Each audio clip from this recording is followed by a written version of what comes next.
Why did Stalin want to crack down and execute Marshal of Victory Zhukov?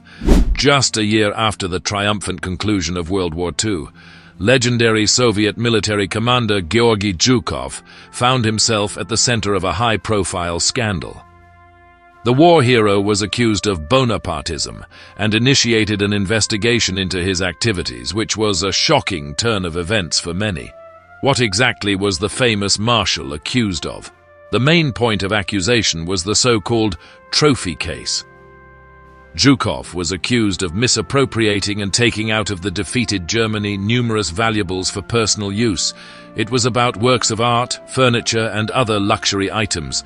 According to the investigation, the scale of the embezzled property was amazing. Among the trophies were dozens of gold jewelry with precious stones, hundreds of pieces of silverware, dozens of kilograms of silverware, expensive carpets and tapestries, valuable paintings, thousands of meters of elite fabrics, and hundreds of skins of valuable furs. Viktor Semyonovich Abakumov played a key role in the investigation. It is noteworthy that shortly before his execution in 1954, he confessed to receiving direct instructions from Joseph Stalin himself to put pressure on Zhukov. The consequences of this case were tragic, not only for the Marshal himself. Many of his associates were shot or sent to camps for long periods of time. The state, which fully provided Zhukov with everything he needed, accused him of abuse of office and looting. After Thunder Trophy case, Georgy Zhukov faced with even more serious charges in the Bonapartism and appropriation plague merit. These accusations came to light during the interrogation of Air Marshal Novikov, who hand-wrote a statement about Zhukov's unworthy behavior. The investigation came to shocking conclusions. It turned out that the famous Marshal attributed to himself successes in operations which in fact had nothing to do with and expressed dissatisfaction with the decisions of the government. The merits of Zhukov in key battles of the Great Patriotic War were questioned.